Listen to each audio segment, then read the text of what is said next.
How's it going, my truant people? DrSlaking, the Slacking Doctor, back with our Week 3 battle for the IBL D-League, and this week we're going up against my man D Willy and his Brisbane Scythers.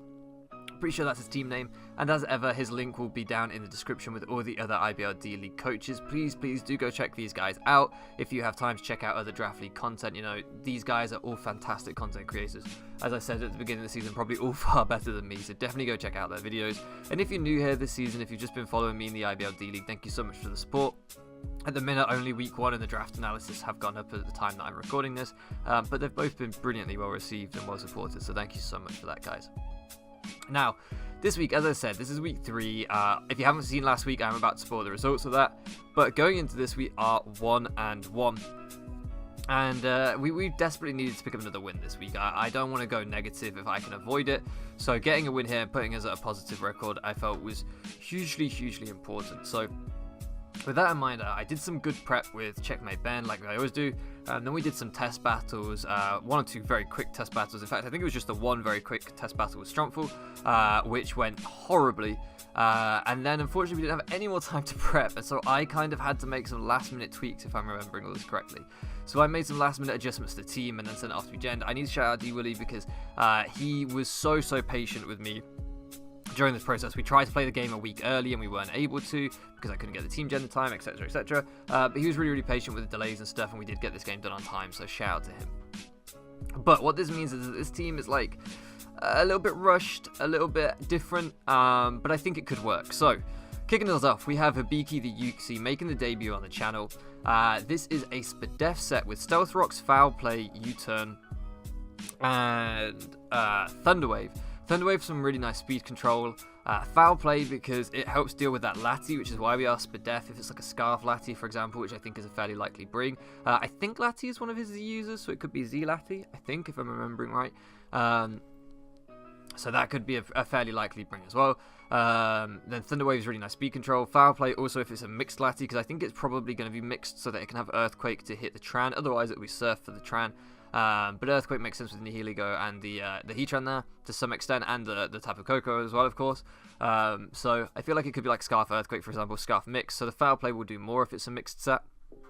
Thunderwave is really nice for speed control if it's a Scarfer, and obviously just Rocks is pretty reliable, and a slow U-turn is always useful. So that's why we have a Spadef Yuxi. And by making that our Stealth Rocker, we were able to get a 4 attacks Tran on the team. This is the most offensive Tran we've brought this season. In fact, there's only 2nd time. I don't remember if we bring it 3 times or 2 times, but this is a very offensive Tran. Basically fast enough to outspeed things like Slow Arcanine, Max Speed, Mawile.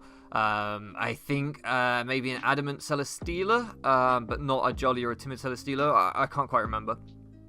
But with 4 attacks on here, so we have Flamethrower, Earth Power, Flash Cannon, and Dragon Pulse. And we are rocking the Dragonium Z, and this was one of the last minute changes that I made as well. Basically taking Stealth Rocks off this, adding the Dragon Pulse and the Dragonium Z. The reason being, if we have Rocks up, it's a roll in our favour to kill offensive Arcanine with the Dragonium Z. We'll definitely kill the Lati with the Dragonium Z. And if it's defensive Arcanine and we don't kill with the Dragonium Z, Earth Power afterwards will obviously KO it. So it just means, though, if you look at his team, the most likely switch-ins are the Arcanine and the Lati. I don't see anything else switching in on the Heatran particularly, and then after that we just spam Flamethrower and go to town. So yeah, I thought that was a really good tech to kind of hit his team.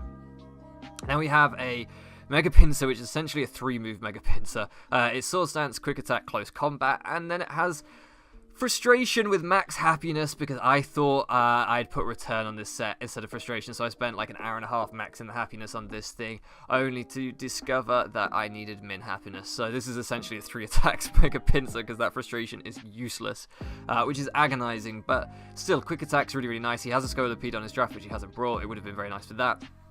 Sword Stance into Close Combat can be really nice for the Mawile and stuff. So yeah, it's just a pretty offensive Pinsir set this week. We are adamant to make sure we can hit things as hard as possible. Then we have Tapu Koko. This is like an expert belt 4 attacks Tapu Koko. Pretty fast and offensive, obviously, predominantly special attacking. Then we have a Fizdef Gligar meant to take on the Arcanine, I can't think of the word then, in case the Arcanine is offensive. This Gligar can kind of take it on. He could be running HP Ice, which is fair enough, but if it's something like a Banded Arcanine, for example, he's not going to do too much with a close combat Flare Blitz, anything like that. We can take them with Gligar and Rooster off. And then we have a Specs Nihiligo in the back as another breaker. So Heatran and Nihiligo is really supposed to break with this team. Mega Pinsir too. And then hopefully Coco can clean up all the pieces at the end. So that's the kind of thinking. Looking at his team, I really want to chip down the Donphan. I really want to chip down the Zebstrika. And I really want to find out if the Lati is Scarfed. Once I've established all those things, Coco kind of goes in. But I always have to bear in the back of my mind that Mawile and Celesteela could be a huge problem for me if they get set up, so I have to play very carefully around their setup opportunities. This is a Mega Mawile, of course, not just a regular Mawile. And the easiest way to get the chip on the Donphan and to find out if the Latian Scarf and stuff like that for me is to start breaking with Heatran. So the sooner I get rid of the Arcanine, the sooner Heatran can start breaking this team. So that's the kind of thinking going into this. With that in mind, I feel like if he leads off with Lati, I pretty much just have to pick a sack unless I lead with Uxie, or I have to take a huge amount on Uxie straight away, which would be pretty horrendous. So I'm going to lead off with Uxie so that I can just basically make sure this Lati is a lead, we scare it out, or we get a Thunder Wave on it, or something like that. You know, we don't just take a huge chip for no reason. So actually going to make this a little bit bigger, and hopefully that looks a bit better for you guys too. So we're going to lead off with the Uxie, like I say. It doesn't lead badly against anything on his team particularly, because I can just slow U-turn out, or I can hard switch if there's something I feel like I need to hard switch on, or I can Thunder Wave if it's an offensive threat. But he actually leads off with a Donphan, and I'm like, okay, Donphan's going to get rocks up against me, I think. And that kind of sucks, but what I want to do is I want to get rid of this thing Sturdy, and I want to put it in Grass Knot range from the Coco. So I'm going to get my rocks up as he gets his rocks up. That should force him to Rapid Spin the turn after this, because I'm assuming this is going to be Rocks plus Rapid Spin. That's why he's led with it. So I'm like, okay, here, he should always go for the Rapid Spin, so I'm going to go for the Foul Play. That'll break his Sturdy, and it should put him in range of a Grass Knot, depending on his spread. We get the Foul Play off here. It does quite a nice chunk. And this looks like a max HP, max attack Donphan, roughly, from how much damage that did.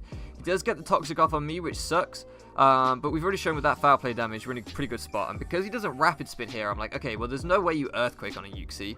I've already shown that I can Foul Play you and potentially 1v1 you.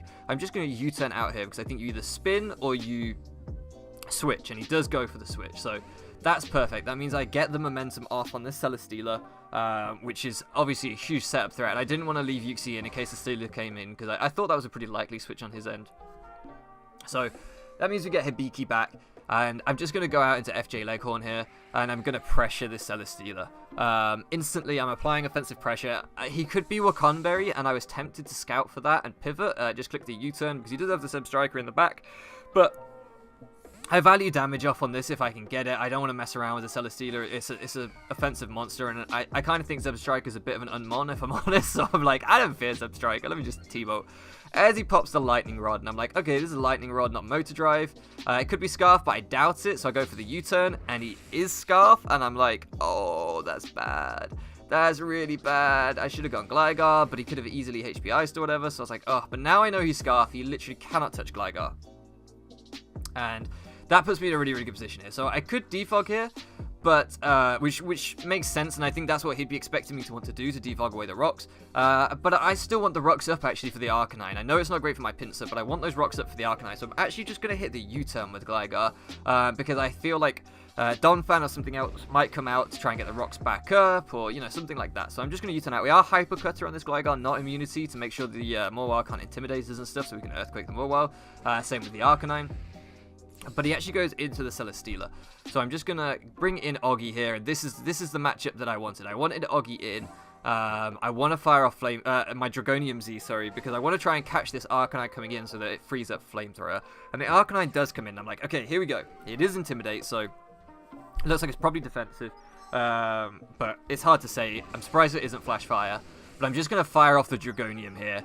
And try and nuke this thing. Like I say, if he's offensive, it's a roll to kill, and if he's defensive, then hopefully I outspeed and kill with Earth Power anyway, because unless he's like max HP, max speed, that's the only way that this isn't, you know, a great situation for me. So we get the Devastating Dracoff, which is so weird coming from a Heatran, but a really cool tech, and we straight up kill this thing with a critical hit. Now, I don't know his set. Go and check out his side of the battle. If he was max speed, max HP, then that's the only way that we don't do work there, but still. I do apologise to him for the crit. It definitely sucked. It meant he couldn't pivot around me anymore. So now I'm just going to save Heatran. There's no reason to risk it on this Donphan. I don't know what this Donphan has, so I'm just going to go into Gligar. He shouldn't Toxic. It should be an Earthquake. If he goes for the Toxic, it's a good read. But he actually makes a phenomenal double into Latios, which is a fantastic play by him, knowing that there's no way I'm going to risk my Heatran on his Donphan. Really, really good play. I thought it could be a Rapid Spin as well, potentially. And then I could have just defogged away all the rocks, but because I don't really want rocks up anymore at this point. But he actually just goes for the Shadow Ball with the Lati as well, and I'm like, damn. He's getting me here with these plays. He's made the offensive double. He obviously feels like he's in the back a little bit with the Arcanine going down early and me having most of the momentum. But I'm well aware that my Coco being weakened to only having one more rock switch in means I've got to play careful as well. So I'm just going to Thunder Wave on this Lati. We do take the Shadow Ball. We will take another. It doesn't look like it's Specs or any kind of boosting item, so I'm thinking it's either Z or Scarf, and Scarf is the most worrying. Z, yes, he can nuke something, but Coco will always outspeed. We actually get the T-Wave off on Celesteela here, and that's fantastic. I'm just going to U-turn here. I don't know what the set wants to do, but if it's an Autotomized set, getting the T-Wave off on it is absolutely massive. So I'm very, very happy. Yes, Hibiki can't really switch in on Lati anymore, but we've neutered one of his threats, and we've seen that the Lati isn't like Specs or anything, so hopefully we can just preserve enough sacks to beat the Lati eventually. And I'm going to pivot out into Batfink here. See what he wants to do. And, you know, we can kind of get a feel for the Celesteela. He turns out to be paralyzed, and that really sucks for him. I don't know exactly what he was going for there, but I'm just going to get the defog off on this thing. I don't fear this Celesteela anymore. It would have to get 2 Autotomizers off to be a threat, an offensive threat, but he actually gets paralyzed again, which really, really sucks. But I'm happy. I've got Rocks down, which is fantastic for Mega Pinsir in the back. And I'm just going to U-turn again, and just keep my momentum and apply some offensive pressure by going out into Oggy. I don't think he ever Earthquakes on the Gligar, so I can bring in Oggy here, and he actually does break through the paralysis and just goes for the Leech Seed. So in the end, those 2 paralyses did suck because I'm guessing he was trying to get some Leech Seed recovery and stuff. But in terms of chip on my team, I guess they weren't too huge.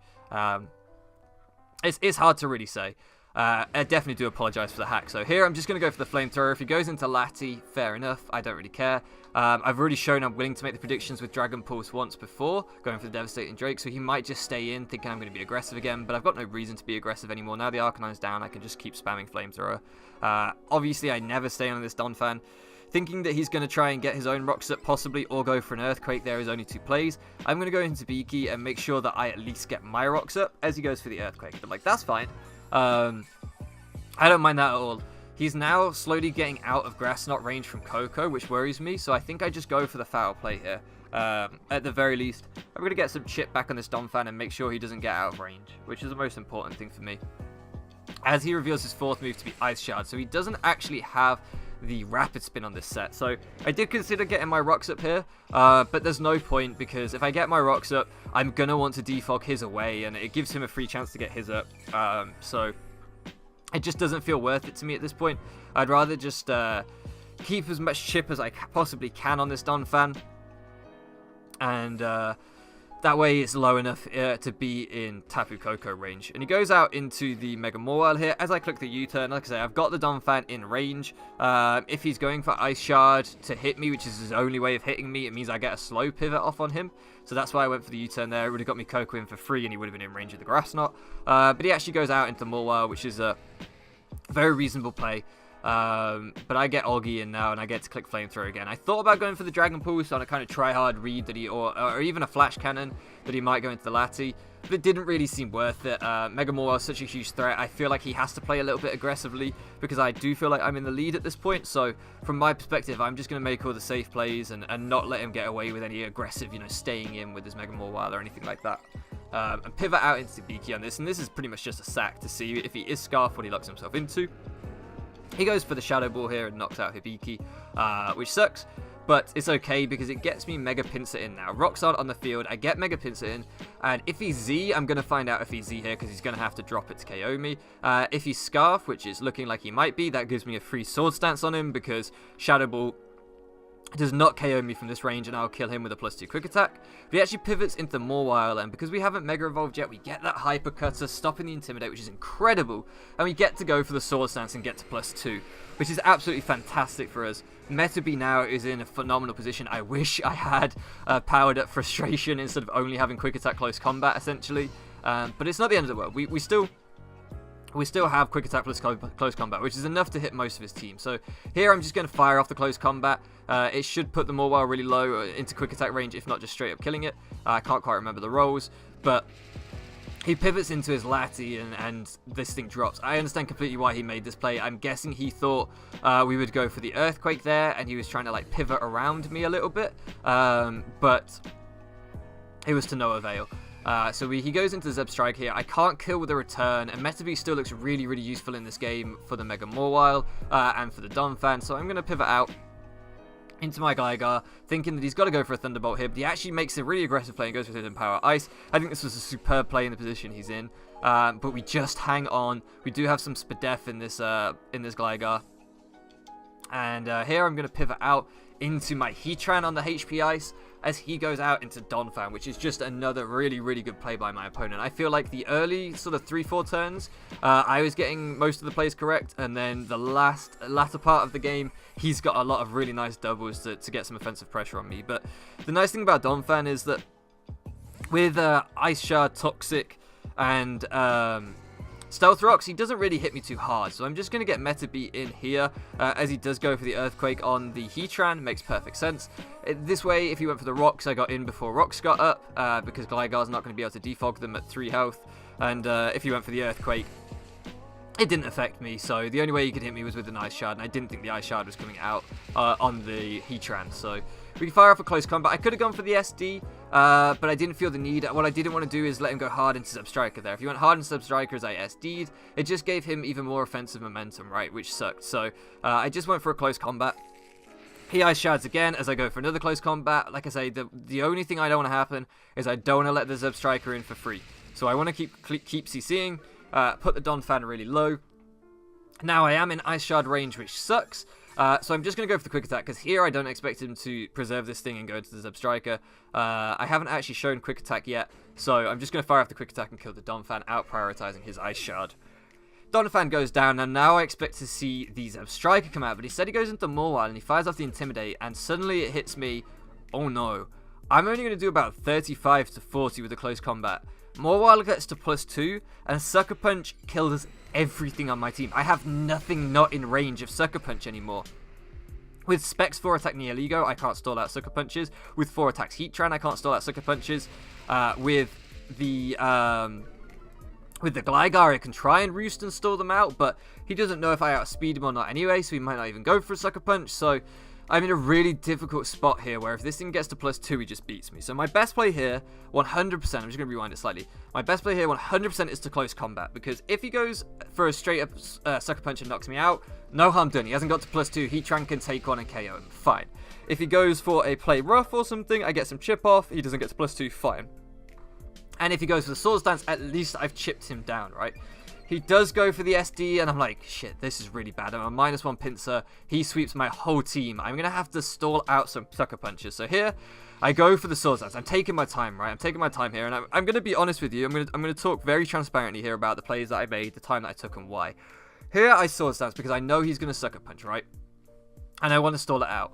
I want to make sure that I stall out one Sucker Punch, and I really took my time with that play. Then the next turn, after that Sword Stance, here, I take the full time. I wait till right on the timer, and then I click Quick Attack. It out-prioritizes his Sucker Punch, and it gets some good chip off on him, and he does go for the Sucker Punch. Now, the reason I did that is because the timer's getting, not low, but the timer's running down. And if this battle goes to timer, I win. And I've got no intention of taking it to timer. No intention at all. I would rather probably lose the game than take it to timer, right? That's not what I'm going to do. What I am going to do is just put it in his back of his mind that the timer's running out, that I have the modern advantage, and that he has to play aggressively. I know this sounds very gameplay, I don't know how you want to describe it. It's not the most honorable thing to do, but at the end of the day, Pokemon is a mental game. I'm not actually trying to stall out for the win. I'm trying to put pressure on my opponent's mindset. which to me is part of the game. That's why you run different things. That's why you show different pieces of information. So I'm just trying to put that pressure on him by going for the quick attack here. He now realizes, okay, this Mega Pinsir can just keep, as long as he clicks Sucker Punch, I can keep clicking quick attack and I will win this game, right? Morwell can never hit me with a Sucker Punch while I click quick attack. So he has to, at some point, make the aggressive play. Time is running out. I'm really taking my time with the plays. So with that in mind, this turn I go for the close combat, and he does indeed go for the play rough or the Iron Head or the knockoff, whatever it was he had, and we're able to knock him out. So that's why, I'm just going to rewind it a bit, that's why we went for those sequence of plays around this Morwell. I'm hoping that I'm explaining it properly, because this is literally the most clutch moment in the game. All of these are 50-50s, and if we get any of them wrong, my man D Willy just wins this game. And you know, with the RNG that we've had in terms of the crit on the Arcanine, which may or may not have been consequential, the double paralysis on the Celesteela, which definitely would have affected his mindset and stuff, I am well aware that I have had my fortuitous moments in this game, and he still has a phenomenal chance to sweep me here. So that's why this is so important. So like I say, here it's the close combat, because if he SDs, I have to get chip off on this thing if he SDs. And if he doesn't SD, then I've got chip off on him and I'm in a fantastic position. He can't sweep me anyway. But he does SD. So there we're in the spot where Sucker Punch OHKOs everything on my team now. I have no Intimidate. The only thing I can possibly stall him is with Gligar, and Gligar's at 3 health, so he might not even bother, and Earthquake probably won't kill him from this range. So there we stall out one Sucker Punch. Sucker Punch, I believe, has like 8 PP. I think it's 8 PP, something like that. So we stall out one. Here we go for the quick attack and stall out the second, and we take our time, and we're applying this pressure where he's thinking, damn, I will just win if I continue clicking quick attack. So we force him to play offensive, and we click the CC. We end these mind games, and we put it to bed. As I say, if I'd got that one wrong and he'd Sucker Punched again there, he probably won this game. It came down to some more 50-50s with Gligar, which would have been really, really difficult. But yeah, he probably won the game there. He goes out into Zebstrika, and there's no one move that he can scarf himself into to KO my team. There's nothing he should be able to do that can KO Mega Pinsir and Nihilego even. So if he KOs my Mega Pinsir, Nihilego will win the game, as he actually goes for the HP Ice. And that means that I can come in with Heatran and claim the final kill. I know this thing's Scarf. Like I say, if he'd gone for like an Earthquake, for example, to hit the Heatran and Nihilego, then he wouldn't have been able to hit the Gligar and the Mega Pinsir. If he'd gone for a Thunderbolt to hit everything, he wouldn't have been able to hit the Gligar. So I had enough pieces left in the back to make sure that this locked into one move, never killed. And the reason I finished the game off with Heatran was it had already got two kills on 2 major threats. And I was like, you know what, Heatran, get your 3rd kill. Why not? Why not, Oggy? You can be the MVP. So that was a very, very intense game. GG to my man D Willy. As I say, one, I've got to give some apologies because I feel that they're deserved. One, I apologize that the game took so long to get going and stuff. I did speak to him about that, and he was very, very understanding. 2, I apologize for the RNG. It's really difficult to say how much they impacted the game because it happened so early. I do think though that it 100% impacted how we played the game, so I genuinely am sorry for that.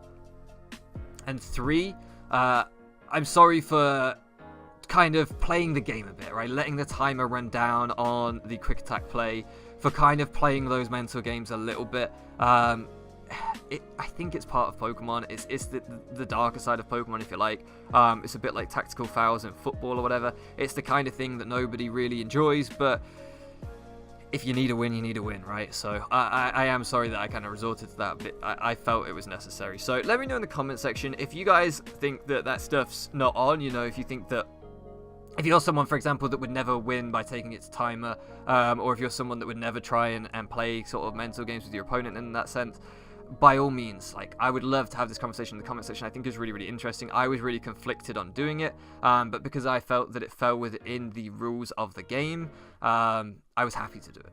So that's that, really. I would love to have this debate. I think it's a very, very interesting topic. That being said, we do pick up a win, right?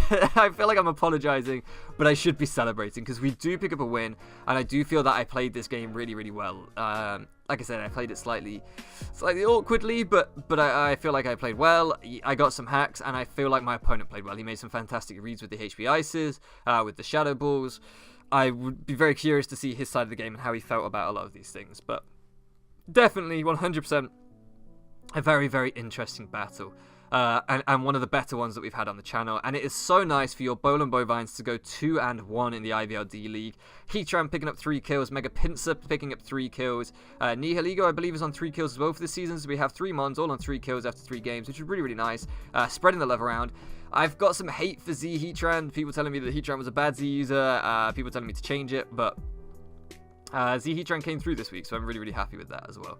We may be making some trades coming up in future weeks because there are 1 or 2 defensive problems with the team I'd like to patch up, but we'll see. While we're still winning, we'll keep the momentum going. So, yeah, thank you to Stromful for genning the team for me and for testing with me. Thank you for Checkmate Ben and the front office for helping me build, and thank you to Joseph Gaming or Joseph, every time I do this, Joseph Games, I think, for recording the battle for me. As ever, all the relevant links will be down in the description. I'm going to shut up now, guys, because this has been one hell of a rambly video. But yeah, GG to my opponent again. I cannot say that enough this week, because I've got a bit of guilt, in case you can't tell. Regardless, thank you so much for loafing around with me, guys, and I'll catch you again next time.